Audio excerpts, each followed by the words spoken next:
You're now listening to the Something Good Podcast Network. Please press any key to continue.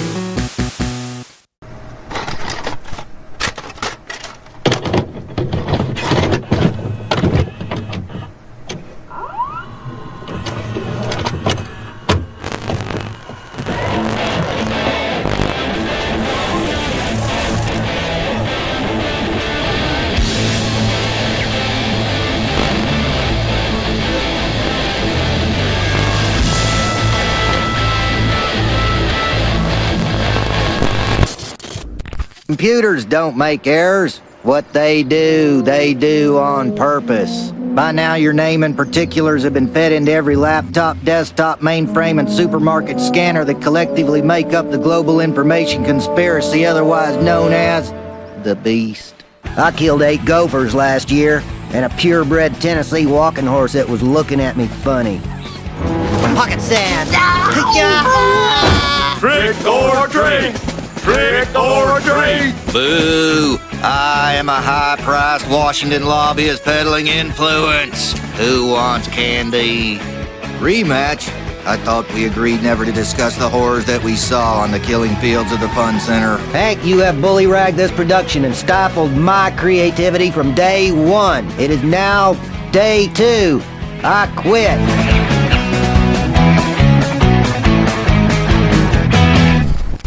Glad Steve Jobs is dead.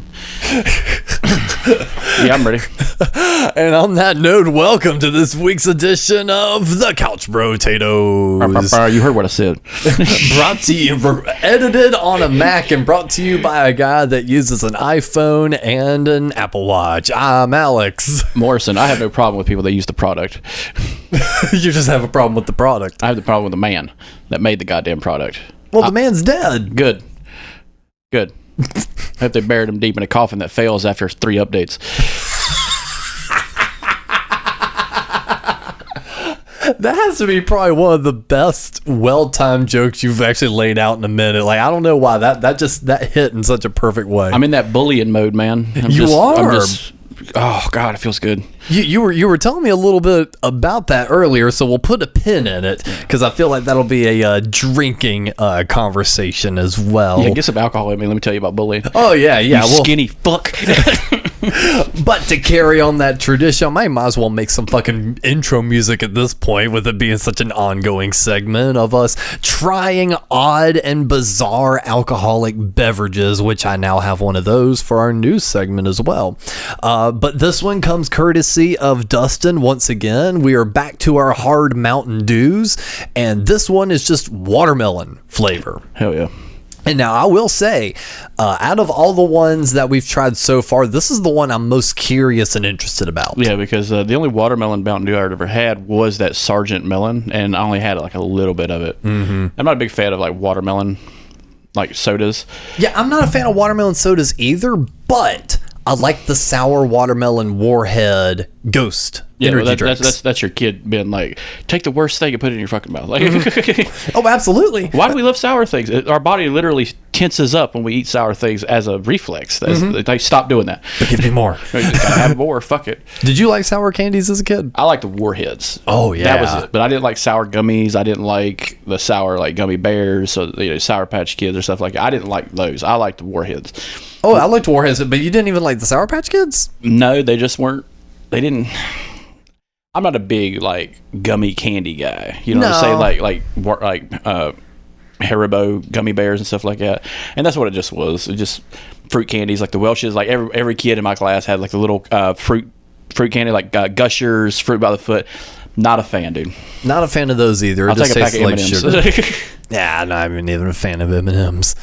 Sacrilege, I know, especially in the South, to say you're not a fan of M&Ms, much less peanut M&Ms, much less saying I don't want to. America.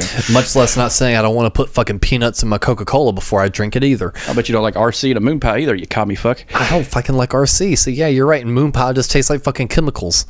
I don't like moon pies. I will say that's a hot take for me. But like, I don't like moon pies. You're like, hot take from me. I don't prefer moon pies. Let's go ahead before we go down a tangent of snack treats, which The 50 things I don't like with Chris, the 20-minute every episode thing will go down. Oh yeah, but to loosen up and lube up that conversation some, let's go ahead and crack into this and see how it is. Of course, our obligatory can crack. Ooh yeah, Taste the beast.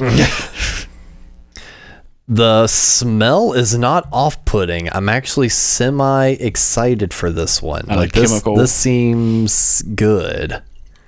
Okay, it's not. I was trying to like pour it gently as if it was gonna over fizz like an actual soda. I will say, but that Jack Daniels and Coke really was good. Like, That even like after the fact, I started thinking about it more and was just like that was really tasty. All right, man. Cheers. Gin. See how this is. I could taste the alcohol in this one better. Yeah, this is my favorite so far. It's not bad. It reminds me of like a really expensive soda. Mm-hmm. Like a really like a Jones soda or like an IBC. You hit the nail on the head with Jones, man. That tastes like a Jones soda that we tossed a little bit of like fucking vodka in or something. Yeah. It's that shit you buy from Harris Teeter. Yeah, and I buy a lot of shit from Harris Teeter, so. Well, the bougie grocery store. The one you have to go out of town with. But like, it tastes like an artisanal soda. Mm-hmm. Kind of like, you ever had IBC Black Cherry? I've had black cherry sodas. I don't know if I've had that brand before. IBC is known for making like root beer, but they make a cherry soda that's better than cheer wine, called black cherry soda. And they always sell in glass. They don't sell in plastic. Yeah, you can only buy it in 6-packs. Kind of like those cream sodas I buy when we go to Mikey's sometimes, only in glass. And I worked at Bilo back in 2008. Man, that's all I would buy. I'd buy a 6-pack of that and drink one at break, and then take them home. I've never worked at a grocery store. Do you get a discount on groceries if you work at the grocery store? I didn't. Really? Fuck no, my manager hated me.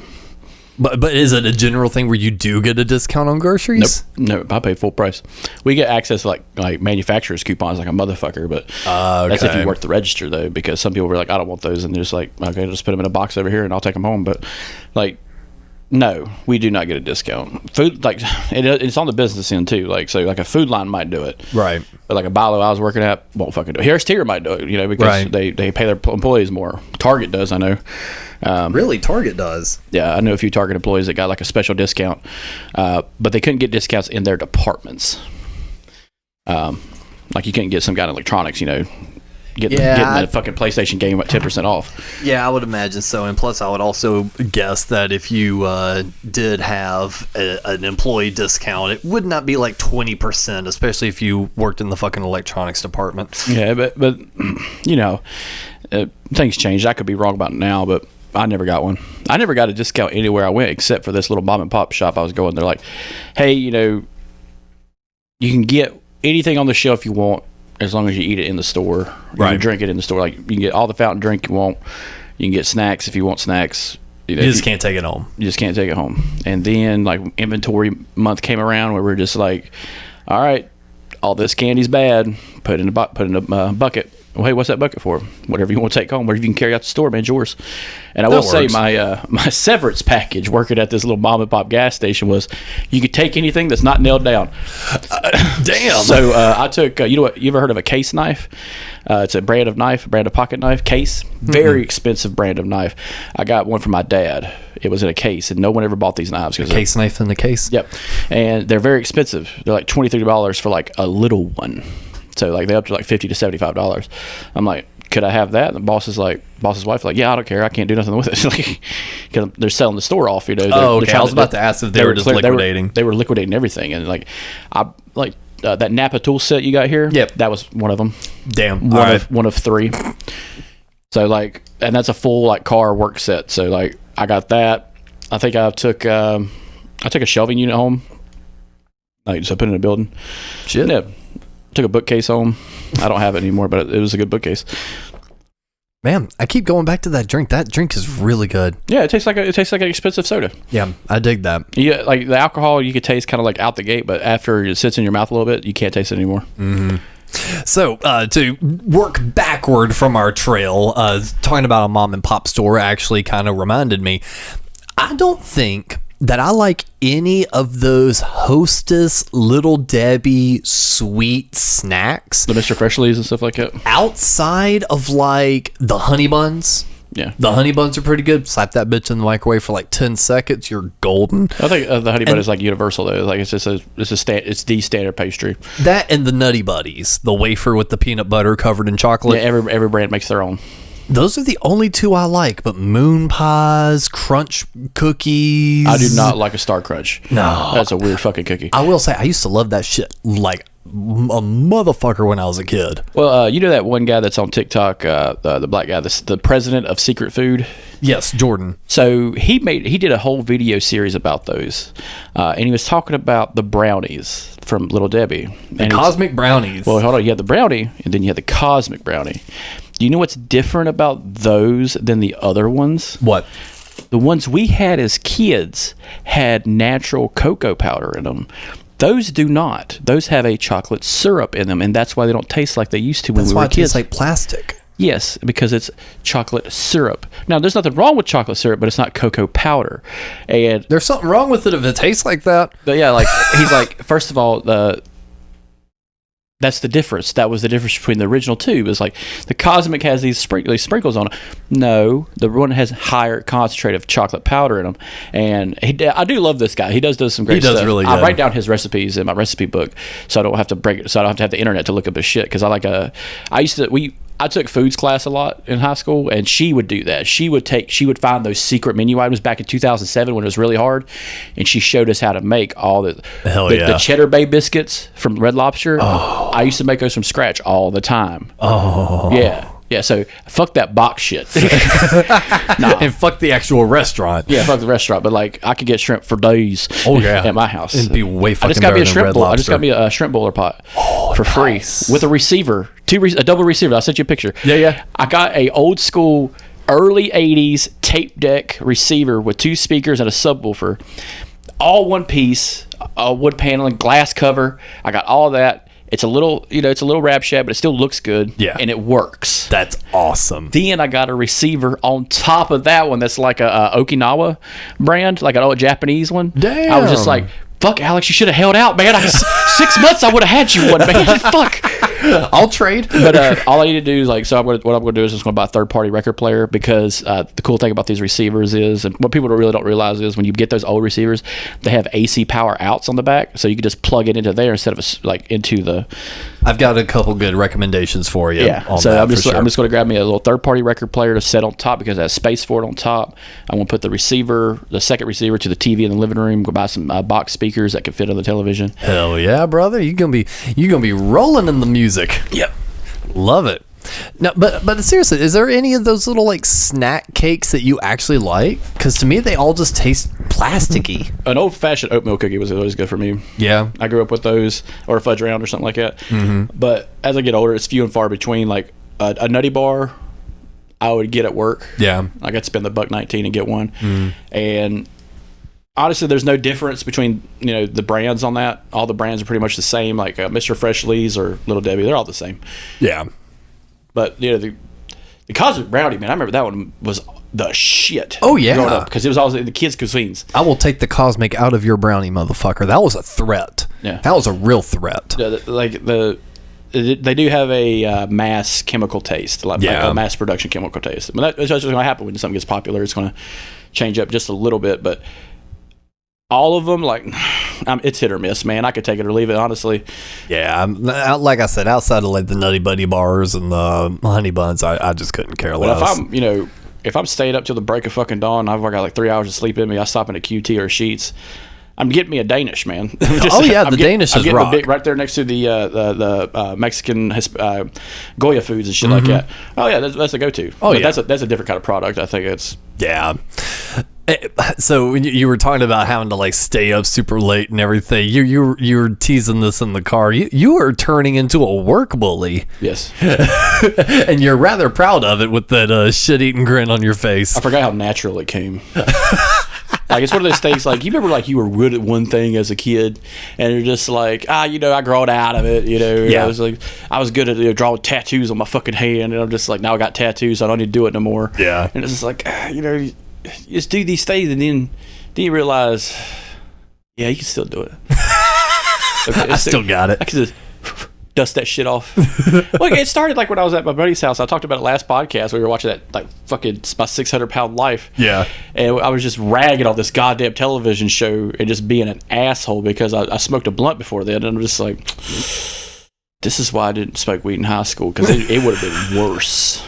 See, and that's so surprising on you. It's like, again, everyone's body is different. Yeah. The way that alcohol is going to hit you is going to be different than the way it hits me than it would, my girl in the other room. See, right? But so it's like, it hits everyone differently. So, weed hits everyone differently too. But I've not heard or met anyone that feels more aggressive after they smoke. That's why it's so odd. It's like, I've heard different variations of chill, tired, anxiety, hunger, or relaxed and happy. I've heard so many of that. I've never heard I get angry when I smoke. It's because of the lack of substance abuse I did as a child. Well, I didn't have substance abuse either. But I'm telling you, it's the lack of different drugs I've took. Like, I took medical grade drugs for a long time. That's true. But, like, I've never been one to dabble in alcohol as young as 16. I didn't do that. I didn't smoke weed until I was, 20-something. I didn't smoke cigarettes growing up. I didn't do tobacco. So, like, I was constantly fucking sober all the time, every time. And I was able to catch myself in situations. This is why I don't talk to people when I first meet them, because I need to look at them and see what they're about. Yeah, feel them out. Yeah, it's like when I went to Brad's for the first time. I didn't say a fucking word to nobody. No, I didn't talk to anybody. You had to read the room. You got to read the room. You're Mikey? talking to Dante and Mikey. Read the room. Read the room, motherfucker. Like, this is why I don't do stand up, because I can't sniff that shit out. Like, that one doesn't like abortion jokes. Can't do that. If you listen to our Something Good For You episode I did with Mikey, we were talking about the stand-up that he did, the open mic night that he did that I showed up at. And if you guys haven't listened to it, definitely check it out. It's a really funny story, but no, just he definitely learned a valuable lesson that evening of read the room. Yeah. Yeah, it's you can't, and I respect those guys for doing that kind of shit. That's it's brave, truly is. I will not do that. Stunning and brave. Mikey, you're stunning and brave. Dante, you're beautiful. What do you call it? Phony tough and the crazy brave. But no, man. I started smoking just a little bit more casually lately, just because I'm working all the time. I don't have time to do anything. When I get home, I go to sleep. I wake up, go to work. Yeah. So with that, I got to figure out a way to relax very quickly, because what I'll do is I'll get off work and have this second wind and not go to sleep for 8 hours. And if I can't do that, I'm not doing anything for those 8 hours because I'm trying to sleep. Yep. And you don't want to get hooked on painkillers or sleeping pills or anything like that. But even marijuana, I don't want to get hooked on the feeling of being high. Hooked on a feeling. Yeah. So when I do it, it does make me more aggressive toward other people. And I noticed that the first time I ever did it. Like when I started, the first time I ever did it was hanging out with this guy with the moniker Redneck, and he brought in some mason jars and a homemade decanter that was turned into a water bong. And it was a hookah bong, but it was a water bong. It was a decanter. If you've ever seen a decanter, it's got big base at the bottom. We had rubber hoses coming out of the motherfucker, and he's just like, hit this. And I just took the biggest fucking hit. He's like, you're good. And then I exhaled. You're cut off. I'm good. I just breathed out. Felt like fucking Gandalf in Lord of the Rings. And everything had a shine to it after about 15 minutes. And then I realized I didn't like that feeling. I didn't like that relaxed feeling. I like being tense a little bit. I think that's another thing probably something weird about me is I like being anxious. I like being just at the edge of my fucking wits. Why? I do everything in my power to make that go away. No, man, I gotta have gunshots in the background. People on the street walking by my car. I gotta have that just enough to keep me on edge, because it makes me better. I think it makes me perform better at work. If I got absolutely. I don't. Well, okay. Well, there would be a difference in a line between being stoned off your ass versus having a little smoke. It's like killing a fifth of whiskey every night or having a beer every night. Yeah, there's a little bit of difference. And I'm all about all things in moderation. This right here is not a big deal. A little bit of crack is okay. A little bit gets you going. I joked with the girl last night. She's talking about having a drug test at work, and I said, hey, as soon as they make heroin off that drug test, I'm quitting. I'm getting a different job.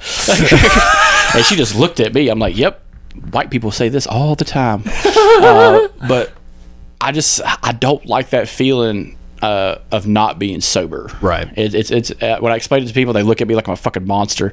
Like, how are you facing the world sober? Especially you, who has to deal with all this bullshit, like dying on the fucking operating table. I'm just like, it is what it is. Like, I'm just like, I gotta face it. Well, I think not to get too deep on it though, but I think also those experiences in your life have kind of maybe reinforced the idea of a lot more things in moderation and more sobriety than inebriation. Yeah. Because you've already had so many brushes with it that you're just like, look, I'm not going to, intentionally do more things that could put me back in this spot. And another thing I think people miss. Oh shit, kiss.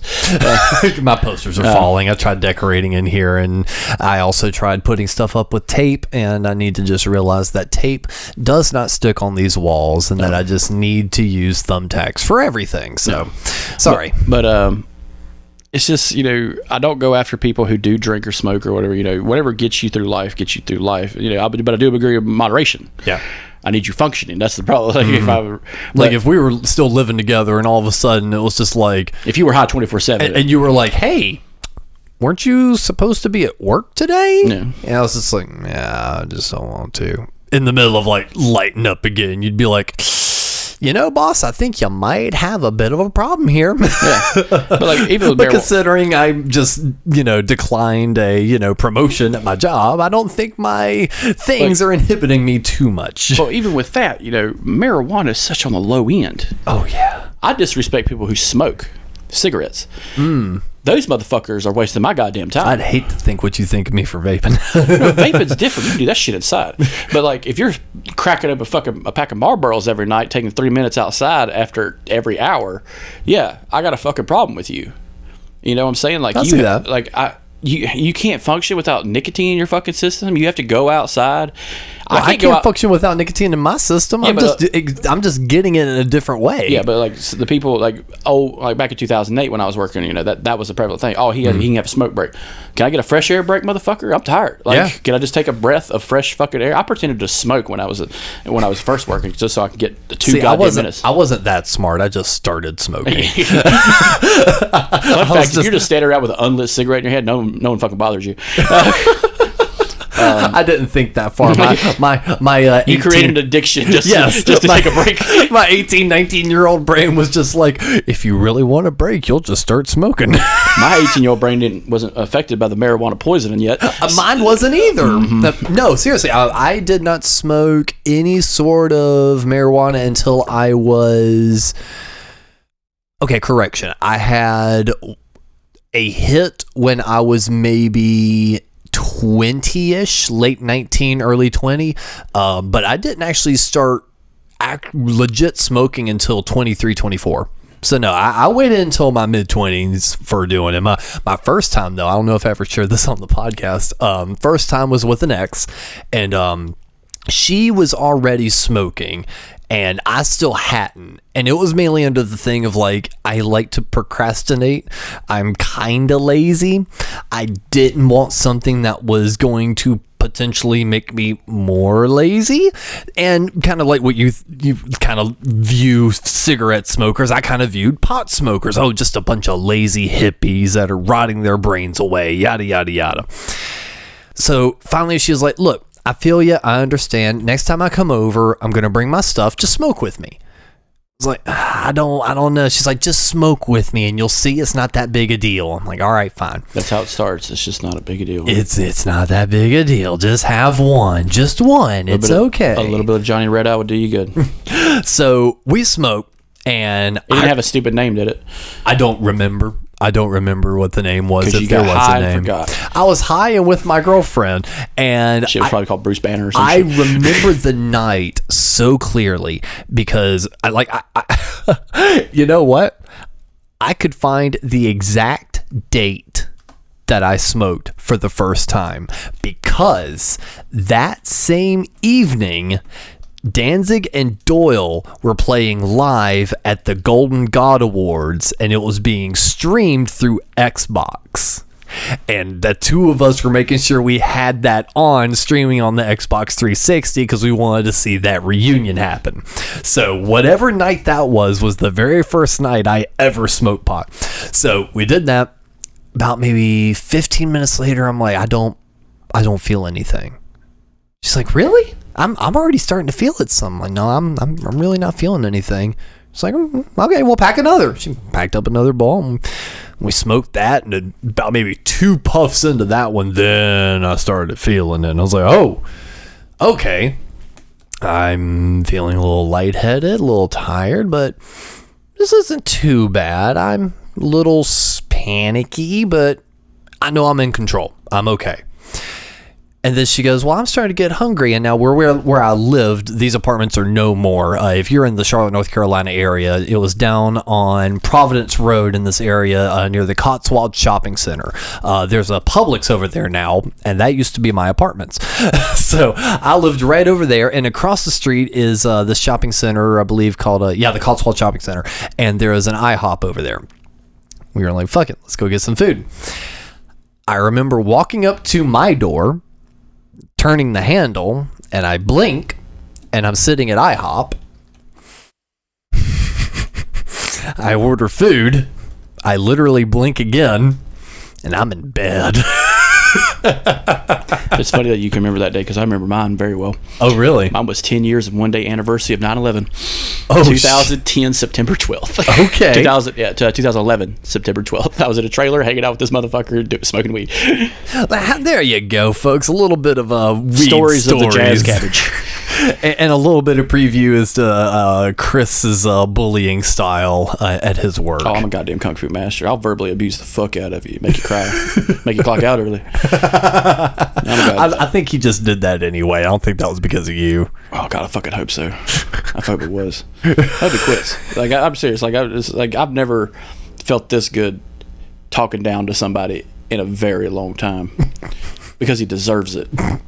You know what I'm saying? Some people just deserve it. Like we talked about it on the this fucking guy was like talking about what kind of people did you bully. Unlike Dante, I didn't bully women, but like because he bullied girls. Easy targets. No, I bullied people who made massive mistakes with their lives and who bullied other people. Cigarette smokers and drug addicts. That's my bread and fucking butter.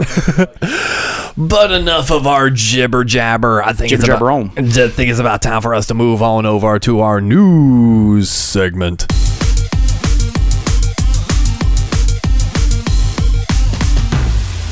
Well, as you saw in the title of this episode, there is some major news that we're going to cover a little bit later on, but that's going to be part of our main topic. But no, it would be a bit remiss as to not mention that at least at the top of the news segment. But before we start getting all sad and shit, it's time to dig into some fun shit. Kind of to tie into the Hard Mtn Dew that we're currently taste testing and enjoying. There is going to be yet again another hard version of a popular corporate brand. Chris, can you give any guesses as to what new spiked something is coming our way? Gatorade. That's a good one, but no.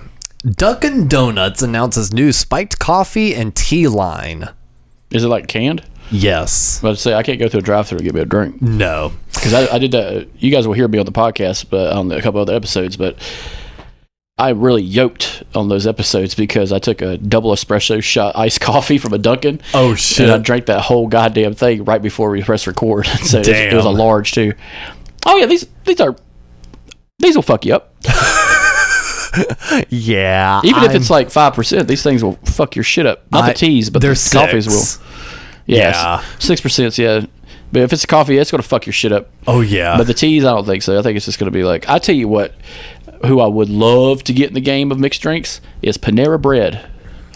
Ooh. Their charged lemonades will put you on the goddamn moon. That is a fact. I drank that shit for weeks working for Panera Bread, not realizing there's 330 milligrams of caffeine in a medium-sized drink. And I was drinking iced larges with like the little ice, like an asshole. And I was just like, man, I'm really good at this fucking job. I love the way that whole thing sounded too, because you were like stuttering and just like, let me get my shit right. But no, if you go to Panera Bread, man, the charged lemonades are charged with a shit ton of caffeine. Oh yeah. Because I remember when I did my interview, I clicked apply on Indeed. 2 hours later, they called me and like, can you come down here? I'm like, yeah, I'll be right there. Took a shower, went down there, and they're like, hey, we're gonna do the interview. Are you thirsty? You want anything to drink? I'm like, what do you recommend?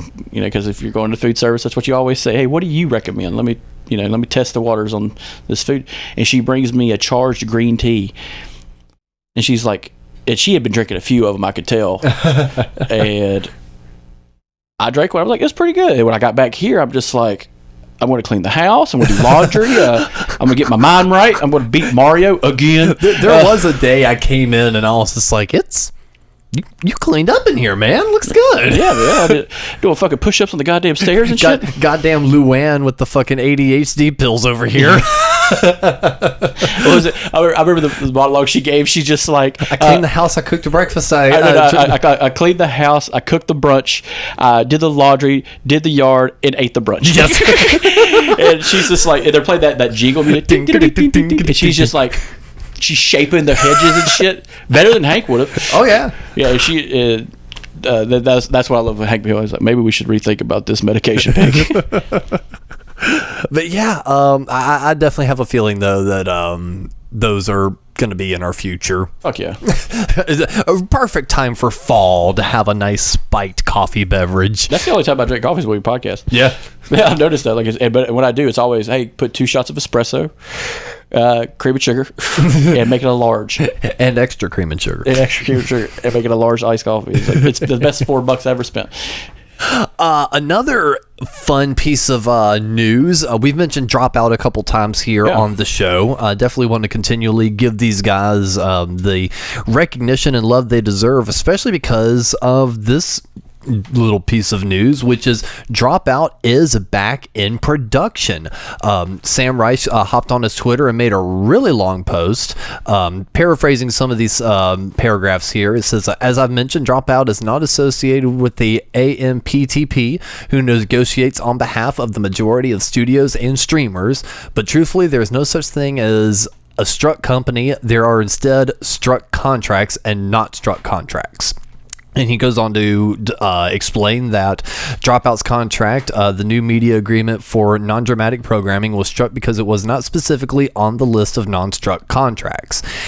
And they're going to be paying their staff the quoted amount that the strikers have been asking for.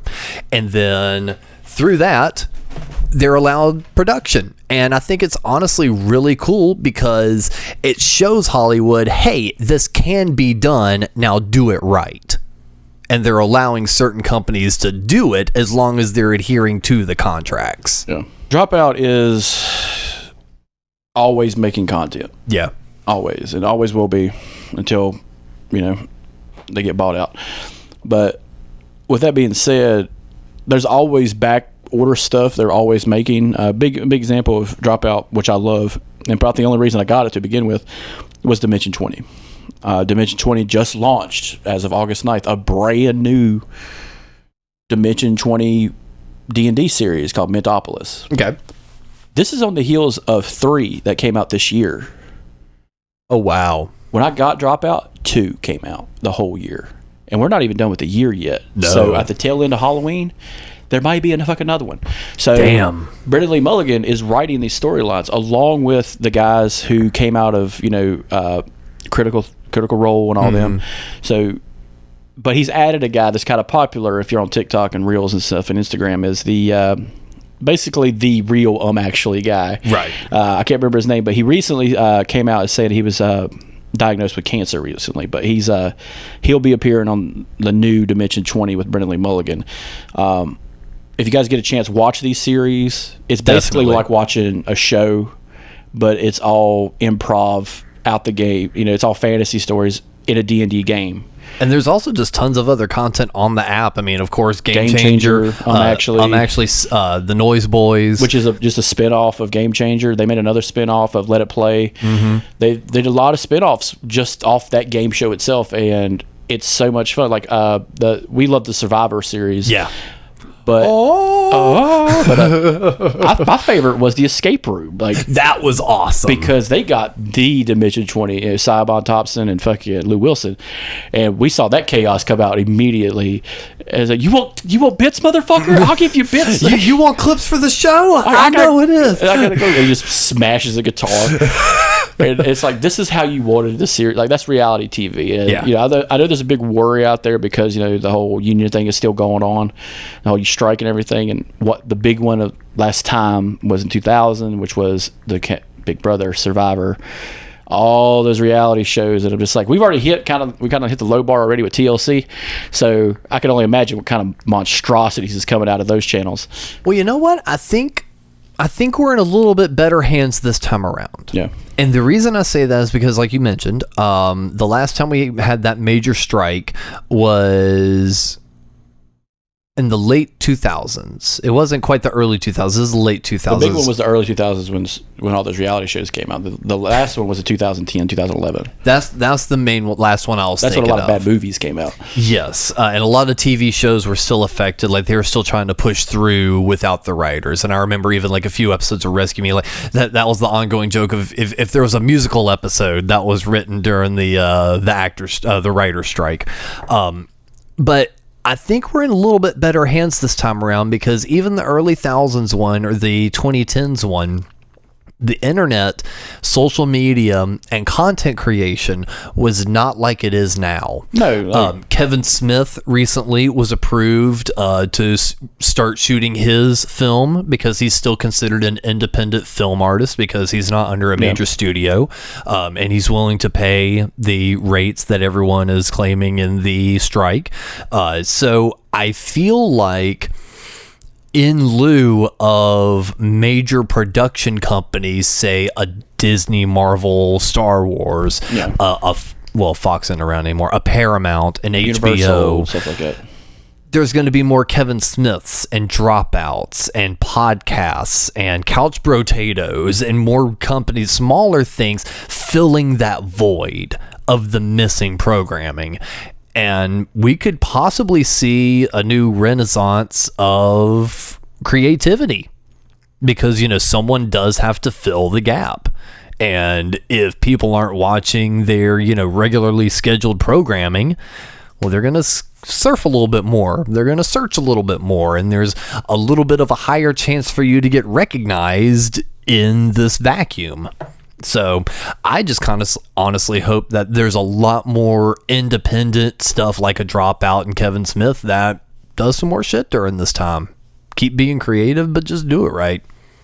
Yeah, I am kind of worried about some of the streaming services because I think what's going to happen is there's going to be a lot of trade-offs. Mm-hmm. So Disney's going to, lease a lot of their products to Netflix. Netflix is going to get rid of some of theirs, or do what's called limited conditioning. Yeah. We talked about it before with HBO removing some of their content from Max. Netflix is starting to do it too. Yeah, so they're starting to silently remove stuff. Yeah, like their originals. Yeah, so that's the problem I have with it. That's one reason I have the streaming services, so I can go back and watch the original content. If you're making original content, let me watch it. There's no reason it can't be on the server. But Netflix had actually changed.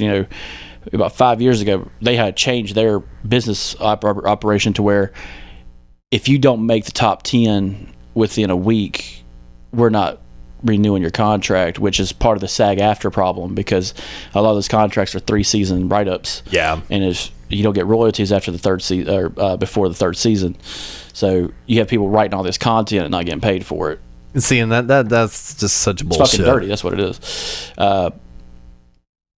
And we have left the cable generation kind of behind on that, which is I kind of like because I can kind of pick who I want. which you couldn't do with satellite television. You know, they had packages, but you couldn't be like, hey, if I got rid of CMT, could I get VH1 Classic instead? You know what I'm saying? But at the same time, most of these networks and apps we're paying for, you know, we're getting them so like what we can watch, you know, 3 shows on each one. Yeah, but then I can cancel it after I watch those shows. I can't do that with cable. Yeah, cable, I'm locked in a package deal.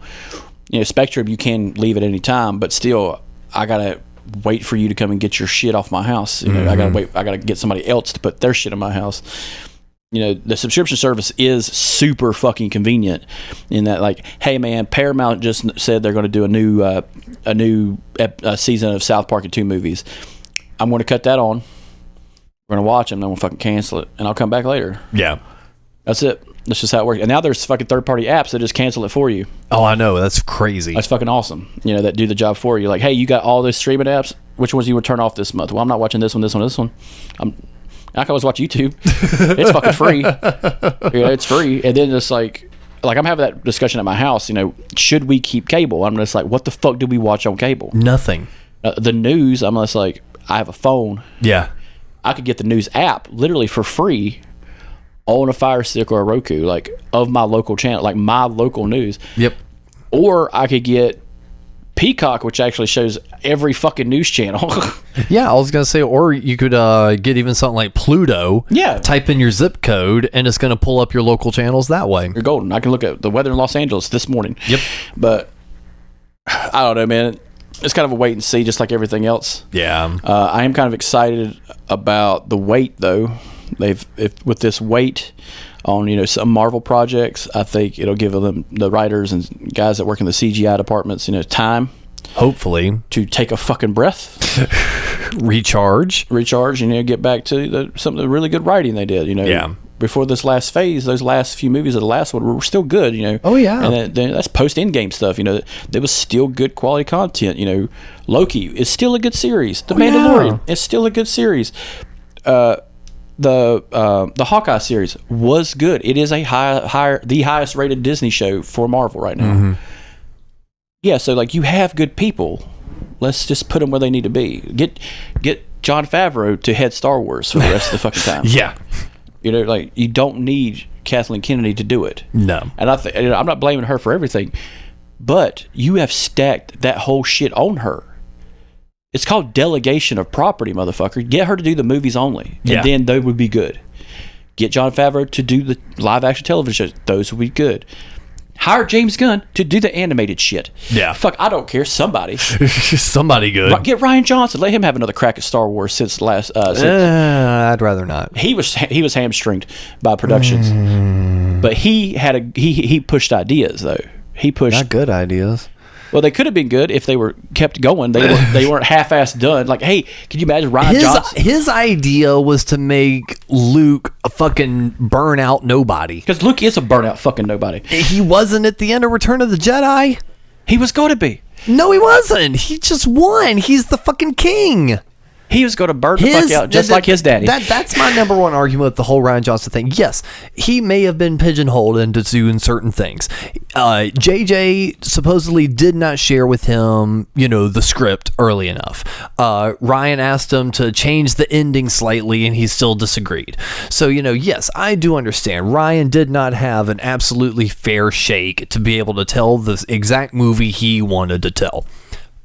With that being said, the choices he did make within those boundaries, I thought were just very misguided. Like, you can have Luke, not to turn this into a Star Wars episode, but you can have Luke disenchanted with the idea. That's cool. You can have him look at the lightsaber, toss it over his shoulder, and be like, "Get out of here, kid." You know, great, that's fine. But for him to deny it so hard, so long, only to come back because Ghost Yoda was like, "Oh, you're an idiot, just like you were when you were a kid." And he's like, "Well, what should I do?" And then just fucking, you know, force teleports himself and then fucking dies. No, that was all his choice. He didn't have to make any of those choices. The best thing Ron Johnson could have done, and it would have made perfect sense, is if Yoda had come back as a ghost and said, "The Jedi were dumb." That also would have been great. That would have been perfect, and it would have pissed off so many fucking. But it goes back to what Kevin Smith said one time. You could have 1 million people watch your shit as long as 70,000 like it. I don't care. That's just all I need. I just need that many to like it. The rest I could give a fuck about. I just need them to like it. There's a million. There's a billion Star Wars fans. You're not gonna make them all happy, but if you can get just enough of them to like it, it's fine. It becomes profitable. It becomes profitable, and that's the name of the game at the end of the day. Yeah, that's why I say it like that. But go back to news real quick about Star Wars. The Luke Skywalker impersonator. Have you heard about him? I have not. Fluke Skywalker. Fluke Skywalker. The guy that looks like Mark Hamill's older Luke. Okay. The guy who shows up at Comic Cons. Luuke. Yeah. From Sunday movies. But he was the guy that he was the cosplayer that dressed up like Luke Skywalker, the old Luke Skywalker. And did all these charity things. And turns out he likes kids. Oh, like the main funder of that one movie that came out recently. Sound of Freedom, yeah. But it turns out the guy who was really liked and was doing all these charitable things was into kids. That's no fun. And I feel bad for Mark Hamill now because he really pushed that guy forward through like charity organizations and shit. Because he did look like old Luke Skywalker. Yeah. You remember the pictures of him cosplay. And I was just like, God damn it. Damn. This is another fucking Gary Glitter. It's out the gate. This is not rock and roll. I'm just glad Mr. Rogers is still kind of safe on that end. Yeah. The worst thing he probably did was, strangle some people in Vietnam. But But to continue on with the news, probably the last little piece of news before we move on to our main topic, South Park announced that they have a brand new video game coming out. It's going to be called South Park Snow Day. In 3D. Yes, in 3D. Now, they're not going with the traditional TV show style artwork like they did with Fractured Butthole and Stick of Truth. This is straight 3D. Looks like those what was it called, like tunage action figures, like those big vinyl figures. Looks like those brought to life. But yeah, Snow Day. It's the whole premise of snow is coming down in South Park and the kids' imagination going wild, much like they did. He's still dressed like the wizard from Stick of Truth. Cartman is. It has a 3D model look like the 64 games did. Turkey Shoot, and I forget the other one. The racing one. Yeah. So those were the first like South Park games. Yeah. And then you had all these third-party stuff doing later on, like Character Creator and stuff like that. But yeah, you brought that up before we started the episode. And yeah, I did not connect the dots on that. It really looks like the Nintendo 64 games. Nintendo 64 game, I think because the cartridge storage was so small, they were able to get a lot of stuff in there. Yeah. And it still looked fun. Like Turkey Shoot was probably the one game I did play a lot on the 64 when I did go to friends' houses because everyone had it. Yeah. Everyone had that one game, and it was just like, it was like slapstick, raunchy. The worst word you heard on there was probably like ass or damn. It wasn't like the show, where they're just feeding you shit. Shut your fucking face, Uncle Fucker. Yeah, like but what's funny is when you sent that to me, I pulled up my Steam account because I have both games on there. Yeah. Stick of Truth is about 5.5 gigs. Guess how many gigs Fractured Butthole came out as? Let's go 20. 25. 25 gigs. And guess what? It's 25. That's a lot of gigs of information for a 2D game.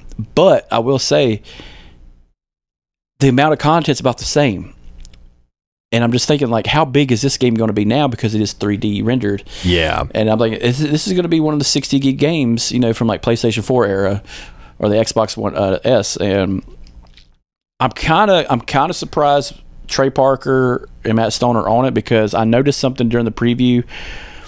It's not the same companies that made the last two games. Yep. Ubisoft is not in this one. Treyarch is not in this one. These are two different ones, and I think that's going to play a big hand in how good this game's going to be and how quick. I think this is probably like a Paramount push. Like, hey, let's get this out. We've been stalling long enough. We don't know how long this fucking strike shit's going to last. So let's put this out because it's not part of SAG-AFTRA. Let's go ahead and get this out. And I think what's going to happen is that game's going to come out. It's not going to be half as fun as those last two.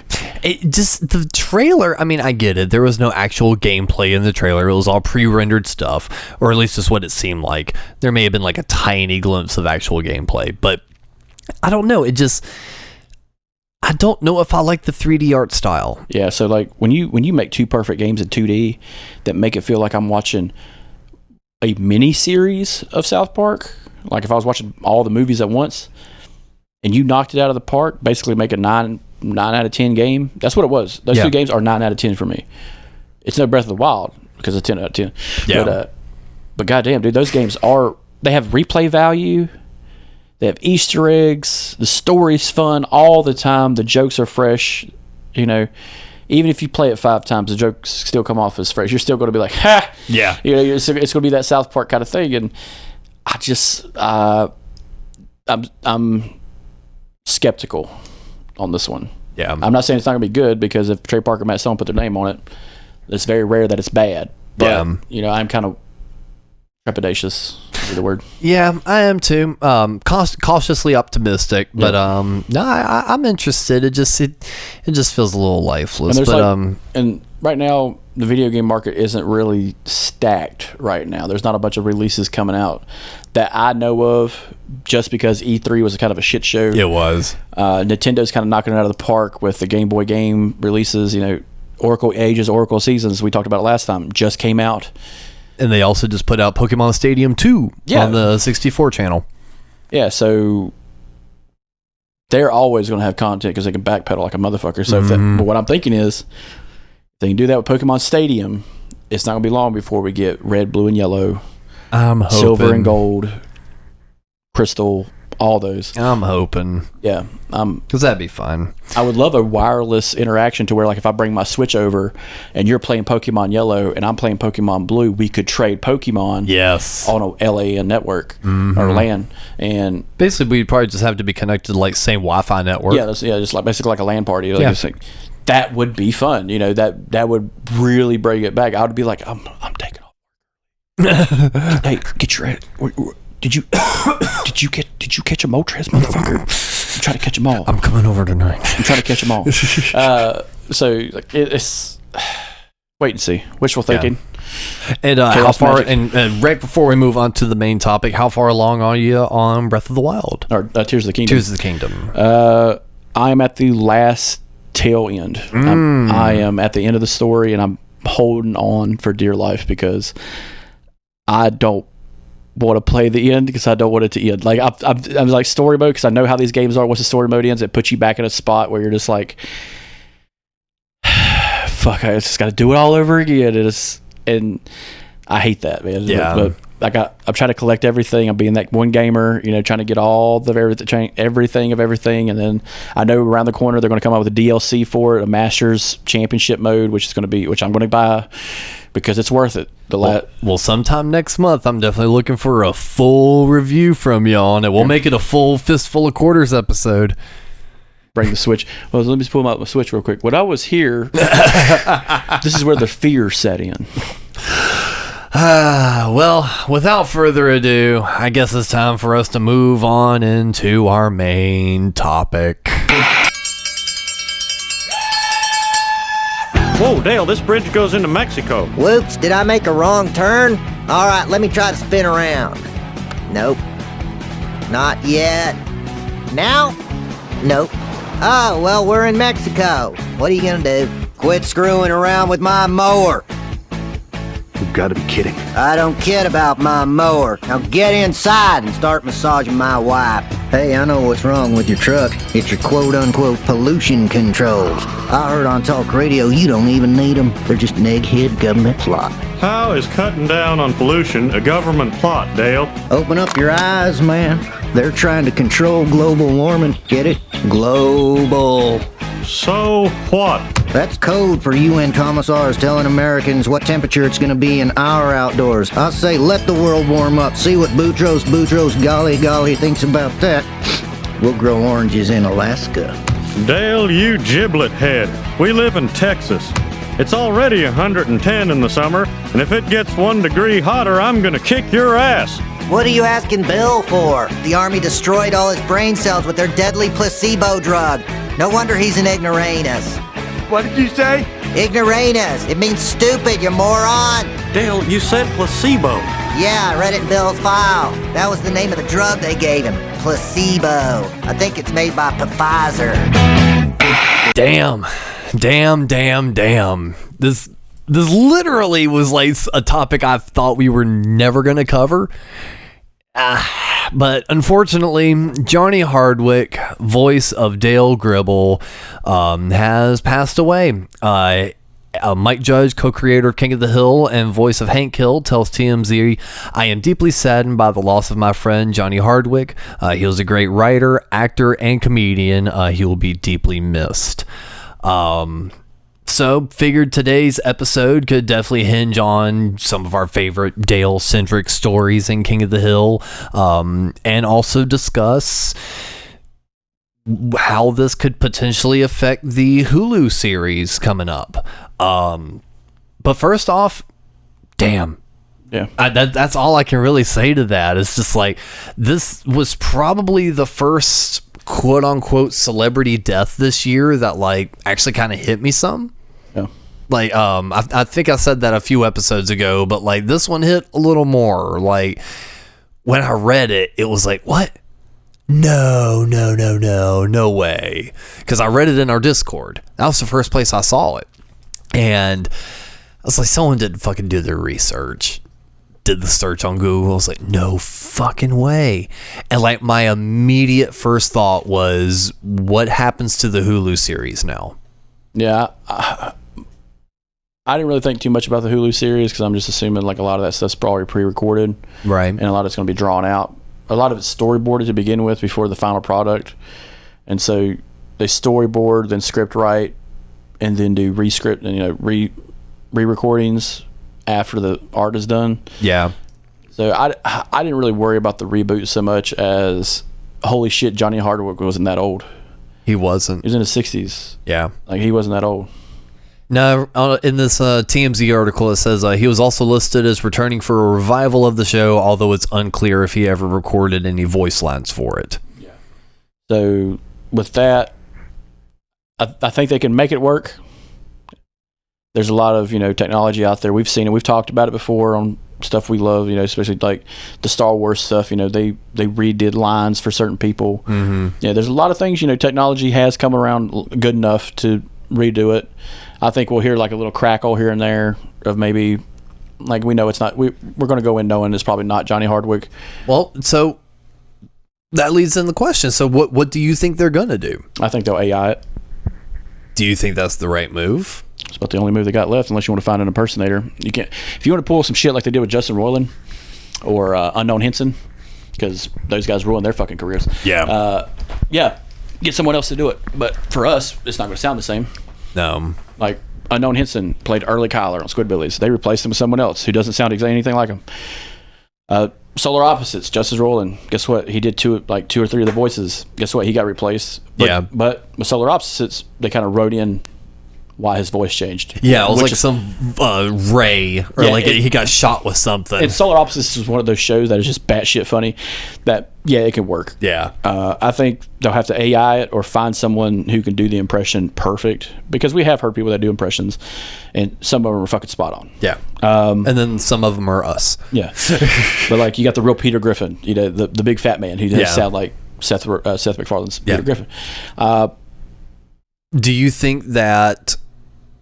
See, this is the problem. This is one of those problems I never brought up when it came to reboots, especially with Futurama. Let's say you announce it. Let's say Futurama was going to come out next year instead of this year. Mm-hmm. John DiMaggio's dead. Let's say that. You still going to keep going? You still going to come out there and say, hey, we're going to say that one of the biggest voice actors we got is dead? Katie Seagal, let's say she died. Yeah. You can't. Like, these are pivotal people. Mike Judge does enough of the voices that if he was to die, the reboot would just be canceled. Yeah. We have one down. If anything bad happens, this is going to be a one shot in the dark. We're done. 70s Show was lucky. They're live action, and we don't have to bring the whole fucking cast back. Yeah, because that is also focused on the new crew primarily. Yeah. But, one line of dialogue can explain why one character is, hey, where's Hyde? Oh, he's on a bus ride somewhere. Yeah. Forever. But with voice acting, it is kind of hard. You can replace some people. You can do it. But with a series like King of the Hill, it's like replacing Bart Simpson's voice. That's what I was going to say. I 100% agree with you. In animation, there's a lot that can be done, and that, can be swapped out. I think King of the Hill, by its nature of the show, lends itself to that being more difficult. I almost equate that to, I know this may sound like a stretch, but it's just the first thing I think of looking at the stuff around the room. I kind of equate that to Eric Singer wearing Peter Criss's makeup or Tommy Thayer wearing Ace's makeup. You create such a connection with these people because they're creating that symbiotic relationship. I feed into you, you feed into me. King of the Hill didn't set itself up to be like a Family Guy where the jokes are kind of laughable and interchangeable, where it's like I've seen so many YouTube clips of like people mixing up the cutaway clips and it not changing the flow of an episode, where it's like all these jokes can just be swapped around. King of the Hill had a narrative. You fell in love with the family. You felt like these neighbors were your neighbors, where some extended family you get to see once a week, Especially with Dale Gribble. Like, Dale Gribble tells the first joke of the show. You remember what the joke was? I know what's wrong with it. It's a Ford. You know what they say Ford stands for, don't you? It stands for fix it again, Tony. You're thinking of a Fiat, Dale. Fix it again. Perfect fucking joke. Yep. Is Dale fucking Gribble. Johnny Hardwick is the pilot jokester on the goddamn show, and he's one of the core four. You can't play the game with all the four people, and Mike Judge is two of them. So, ooh, what if Dale actually died, and this was the reason for Bobby to come back home? I don't like that. If you're telling me you're going to kill Dale Gribble before you kill John Racorn, or there's a mystery. Oh yeah, like he's out and about somewhere, or it's like no one's heard from Dale. He's been in his basement the whole time. He locked himself in there, been living off fucking Gerbster and Mountain Dew. Oh, and breakfast bars, and his lifetime supply of fucking cigarettes. That would be funny. That'd be like a callback, that'd be a good episode of Hey, Dale hasn't been seen in like a week, but like. Well, so my big drawn out thing talking about, them being like almost like extended relatives, swapping out a voice would just be like, if all of a sudden I was just like, hey, Chris, we gonna podcast tonight? And you're like, yeah, man. And all of a sudden, like, your dad shows up. And I'm like, are you Alex? Yeah, I was like, hey, Mr. Morrison, where's Chris? He's like, none of your goddamn business. I'm Morrison. Yeah, none of your goddamn business. Yeah, and I'm like, that'd probably it would be a little weird. And I kind of equate using an AI voice or a sound-alike being like that. Like, are we going to talk to a robot? Like, I think it's going to be kind of a wait and see kind of situation, because this is going to be the first aspect of something. We're both excited to see it. Yeah. Been really excited to see it since the first announcement of early last year. So with that being said, it's a wait and see kind of thing. This is, we've seen glimpses of this kind of shit going on, especially with, older actors who are playing themselves as younger states. We've delved in that kind of thing. Let's make, Kirk Douglas look young in Ant-Man, Make Harrison Ford look young in Indiana Jones. But, let's see what we can do. Let's AI the shit out of Princess Leia at the tail end of Rogue One. Okay. And Tarkin throughout the whole movie. Yeah, and Tarkin in that looked okay. It sounded okay, because it's still that voice. Alec Guinness's voice in the animated show, that sounded like Alec Guinness. Darth Vader. These are the examples we know. I think we're gonna have to apply those to this. But until, like I said, until we see it, until we hear it, it's kind of a hope kind of situation. Like, I hope it sounds good. I hope they do plenty of jokes. Mike Judge, still the writer at the end of the day, and he's still got probably a good group of people behind him. I think they'll have to make adjustments over time, production wise, but if it sounds good, they'll keep it going. Wasn't Hardwick though like one of the executive producers and like co-writers of the show as well? I think he directed quite a few episodes too. Yeah, I think he was. So it almost feels like part of the creative heart of the show won't be involved either. But it's also like, Stephen Root, if something was to happen to him, he's the dough chief. The bulldozer. Yeah, so all the other actors, from what I understand, are still alive. Yeah. Stephen Root's voice has changed. He's gotten so old. He's old, Well, they are supposed to play older versions of themselves, too, so that should also at least help. So I could see them doing an AI version of this, or bringing someone in that could do the cadence, because that's another part is cadence. You have to get that voice, Hank. It's that weird monotone drawl. Yeah, but it's also the inflection at the end. Hank, Hank, like the desperation in the voice, because that's his second best friend. Yeah. Well, Peggy's my best friend, Bobby. What about Dale Boomer? They're just my friends. Those motherfuckers get drunk in the alley. Before your mom. It kind of made me reevaluate, because I haven't watched King of the Hill in so long since we did the trivia thing. Yeah. I haven't really sat down and watched a full episode in a very long time. But I do, it's like the Bible. You remember like the back of your hand. But I was thinking about the best of, and there was a YouTube video that was out for years made by that guy Ken on YouTube.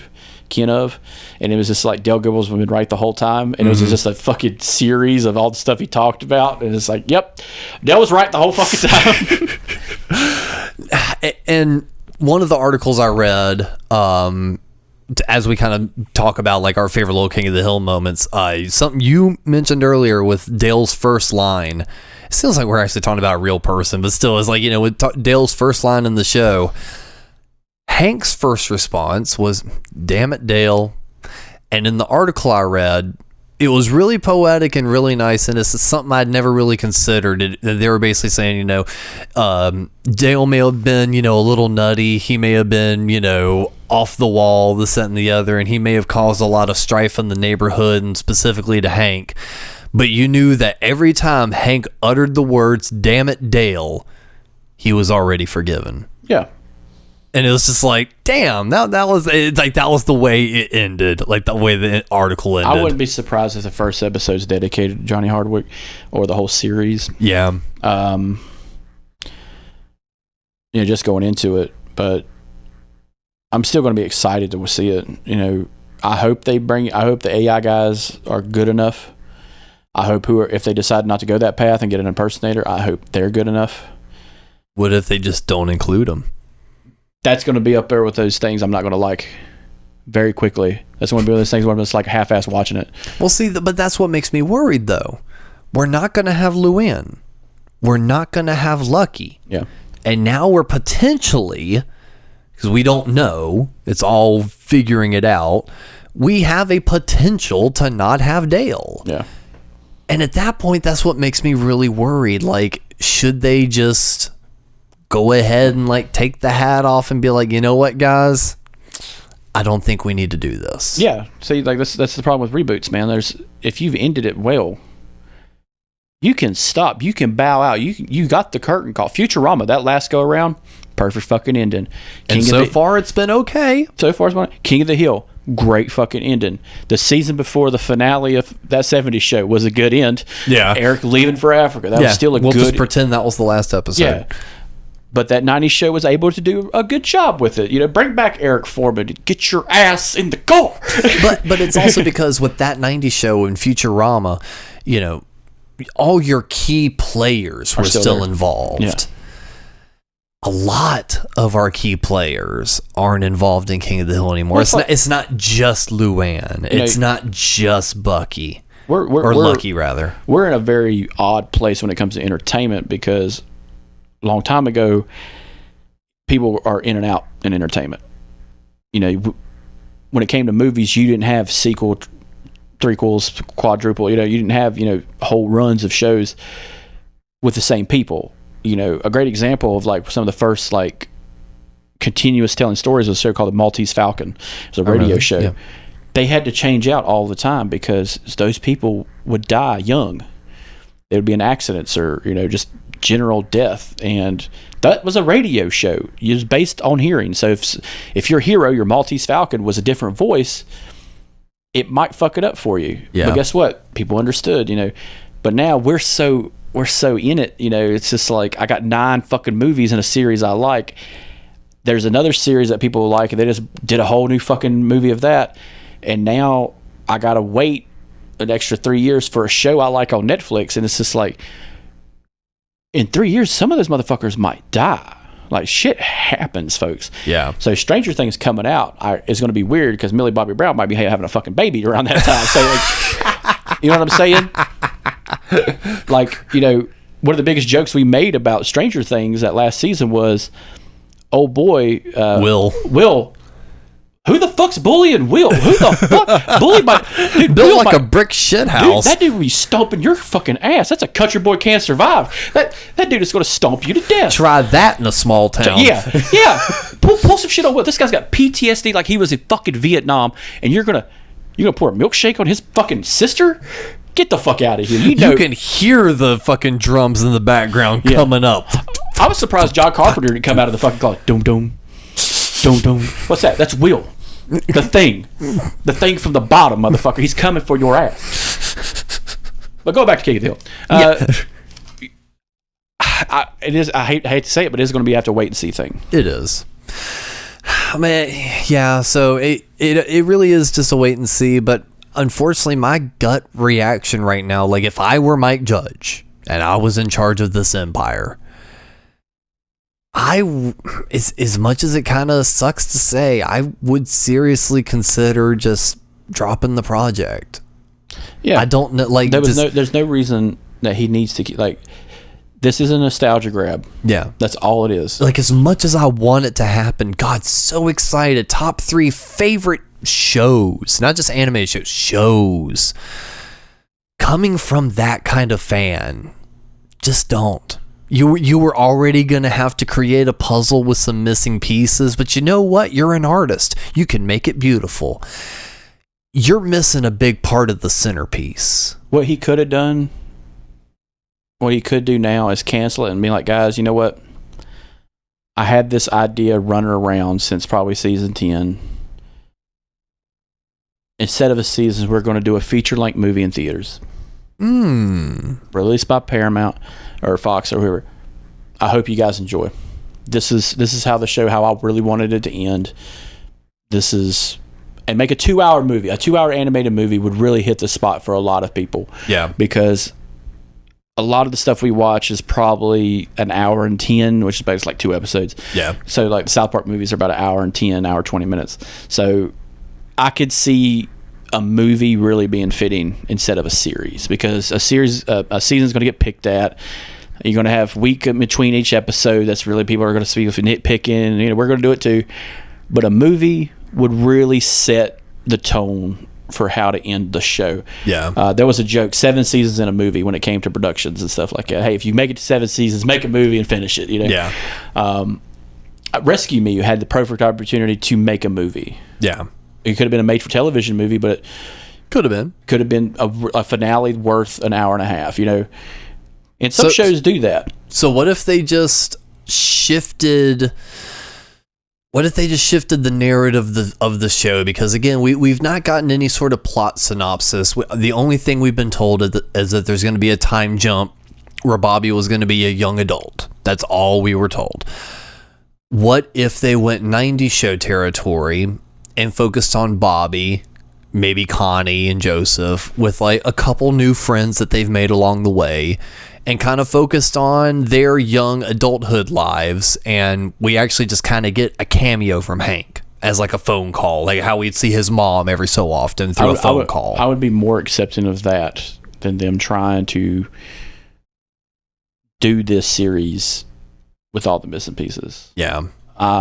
There are some ideas I don't like because the characters are so minor for bringing them back. I said it before, a one line of dialogue to kind of explain Lucky and Luann and their daughter. Hey, they moved to a place of their own. Yeah. They struck out, you know, Luann made a great idea and paid for her house and sold it because Lucky slipped on some fucking peanut oil in the goddamn quickie. And guess what? They got a settlement, paid off their house, sold the house, and moved somewhere better, somewhere, you know, on their own, because Luann's that person. Luann's a female Hank Hill. At the end of the day, she's tough. So, yeah, her and Lucky took off. did their own thing. Bobby comes back from whatever success he's doing with Connie. Joseph, quarterback for the Dallas Cowboys. Arlen's native son.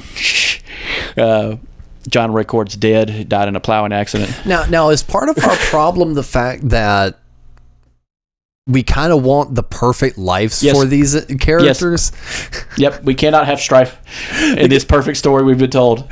Well, because yes, it ended on a very beautiful note, but we know that Khan losing his mind at the grill shit. but it's like, we know that life doesn't roll like that. No. There's you get the beautiful crescendo, but sometimes a month later the Jaws music comes back. Yeah. So it's like, who knows what kind of happened, and maybe that's why I wasn't so quick to maybe discredit the idea of Bobby had a failed comedy career, and that's maybe why he has to move back home. I didn't immediately shudder at the idea of that because, well, there's a lot of comedy to be had in there. A young adult having to live with old parents back in their hometown again. But, as long as it's not played up where Bobby is depressed and down and out and can't function, as long as he sees this as a necessary setback, I feel that there's a way they could still make that work, especially with society looking at living with your parents not being such a taboo anymore. I think it would set back the tone of the original series, because the tone of the original series was things work out at the end. And well, things will work out again. Yeah. But sometimes we have to be kicked back a couple pegs for things to work out even better. Yeah. But I think with the writing of Bobby Hill, as much of as a nuanced character that he is, to have him fail at something like that, I think would change the tone of the character in a negative way. I think that for me it would be a very negative way, because we have that one episode where he tries out a weird version of comedy and it kicks him in the fucking nuts. But Mikey, read the room. Yeah, but that is, that's already happened in an episode, and people have already said, yeah, because he's a kid, he can work it back. I think when you're trying to tell the story, even a story as nebulous as, King of the Hill, you can fuck up the tone of the whole series now by doing something like that. It would be a unique episode of him failing, but this is the son of Hank Hill. Well, so we wouldn't see the failure. Yeah. It would maybe kick in, a classical little guitar, slides in on the house. You see old Hank and Peggy, maybe they make some sort of comment about, it's so nice being able to finally have the place to ourselves, oh, there's Ladybird, shit like that. Ladybird's still kicking. No, Ladybird's dead. Okay. Ladybird's still kicking. No, he ain't gonna have a 30-year-old goddamn dog. It's Hank. He's kept that dog alive. So, fun fact that has been a huge debate on Reddit. Fun fact about bloodhounds: they don't live that fucking long, especially full-blooded Texas. It's goddamn fantasy. Okay, fantasy. AI the dog. AI the dog. He's got a robot dog. Yeah, that's what it was. Bark, bark. It turns out Hank's urethra just started working when Bobby left the house. Now Peggy's pregnant. Oh, that would have been funny as shit, because everybody forgets Hank and Peggy fucked every day. That is a theory I have, because they raw dogged every day. Because he could. Because Jimmy Carter does the same thing. He's 98 years old. but just imagine, so they're chilling. He's having his morning coffee. Peggy serves him some breakfast and everything. And here comes Bobby in a t-shirt and fucking tidy whities. Well, not even just that, but it's just like phone rings. It's like, yeah, because we still have a fucking landline. Exactly. Hill residence. Oh, hey.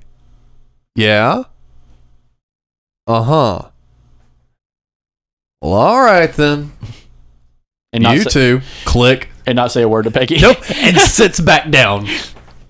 Well, Hank, who was that, honey? Oh, it's Bobby. He's moving back in. Boom, boom, boom, boom, boom. It's like, I feel like that would be a perfect King of the Hill intro. So it's like, we don't have to see the failure. He could come back and he could even kind of brush it away where he's like, it wasn't all it was cracked up to be. And maybe he has like a heart-to-heart with Joseph. Maybe he hadn't seen Joseph since he moved. Has a heart-to-heart with him, and that's when we find out. But then Joseph immediately flips it around. He's like, oh, but like, dude, you're like back in town. We gotta like go do the other things. And then it flips around. So it's like, we get the reasoning, we understand, but it's not holding old Bobby down. It's not holding the mush down. You can't build it up, but you can't break it down either. I can't remember which episode we recorded. I think it was the season 3 episode when we were talking about King of the Hill season 3, where we talked about what ifs. Yeah. And I talked about that one where Peggy accidentally killed Nancy in a fantasy episode. I would love one of those episodes. So someone dies out the gate. I would just assume Bobby Dale. Yeah. Well, there you go. There's your. I would just assume. No, I wanted it to be like someone like Nancy, someone that's hateable. Well, okay. Same scenario. It's John Redcorn. Okay, same opening. Slide in on the house. Oh, good morning, Peg. Oh, good morning, Hank. Hands him his cup of coffee, sitting there. Yeah, me and old Bill, we were planning on doing yada yada. Looks over there, big mushroom cloud coming from Dale's place. Whoa! Boom, boom, boom, boom, boom, and then immediately cuts to the funeral, where the pastor's talking about it. It's just like, unfortunately, due to a mixture of, we are gathered here to honor the memory of Dale Alvin Gribble, beloved friend, beloved father. Yeah, father. Was it okay? If we're just writing episodes now, so the pastor's beloved husband shows Nancy, says beloved father shows John Redcorn. All right, let's say Mike Judge decides to get rid of Dale. A whole episode, don't acknowledge it. Start a new episode. Bobby comes back or whatever. Let's do the whole episode. Credits roll. Let's do a post-credit scene. This whole time we don't know where Dale is at. We get $1 line from Joseph. No, he went out to the Colorado Valley to look for to the UFON convention, which is out in the fucking valleys, out in the desert, to look at the stars. Because we had an episode like that. Whole time Joseph just says, "Yeah, that's where Dad's at. Dad's out there," and your dad's still chasing aliens, huh? He's like, always, But the real Bobby, just sprinkle that into Joseph, because that's just like a post-credit scene. Everyone's camped out, packing up. Dale's the last one standing, and he gets took. That's how you fucking end it. That's how you fucking end Dale Gribble. He gets took by aliens, and it's within that realm of fucking hilarity. And at the end of it, in memory of Johnny Hardwick. Thank you, Mike Judge. I will take my royalty check now. Mic drop.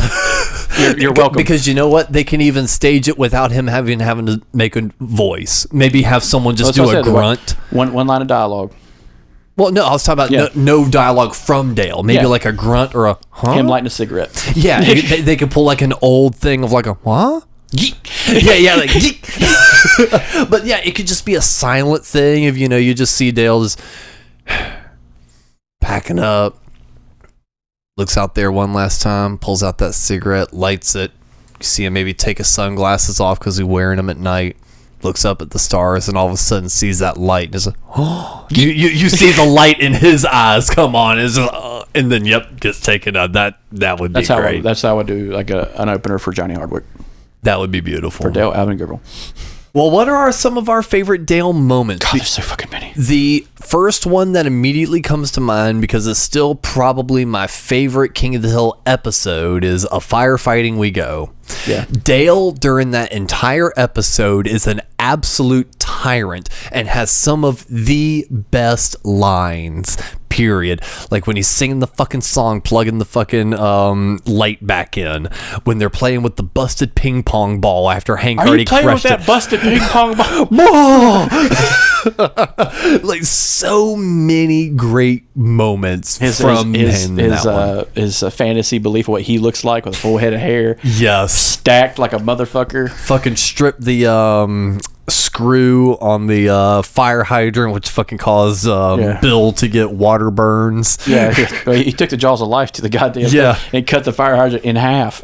Well, yeah, that was the second thing he did, because he was first rotating, and all of a sudden he's like, damn it, Dale, you stripped the nut. And then he starts hitting the top of it, and he's just like, I know. He just brings out the jaws of life. No, Dale, no. No. My favorite Dale Gribble moment, and I had to think about this on the drive down, is the Peggy episode where she figures out Dale's not Joseph's dad. She goes to tell him. Bobby and Joseph run up to him. Hey, Dad, they're playing a movie at the there's a movie. Can we get some money to go watch the movie? He's like, oh man. He pulls out his wallet. He's got 2 5s. He's like, oh man, here you go. I only got $5. And like, thanks, Dad. Blah blah blah. He's like, wait, hold on. I think I found something. You can't watch movies without popcorn. And throws him another 5. I think that was the best moment of Dale Gribble. That one's hard to beat. Because Peggy shut the fuck up. Yep. Peggy decided right then and there is no John Rickhorn. Who? Yep, John Rickhorn, who? That's Joseph's daddy. You might be his father, but I'm his daddy. That's right.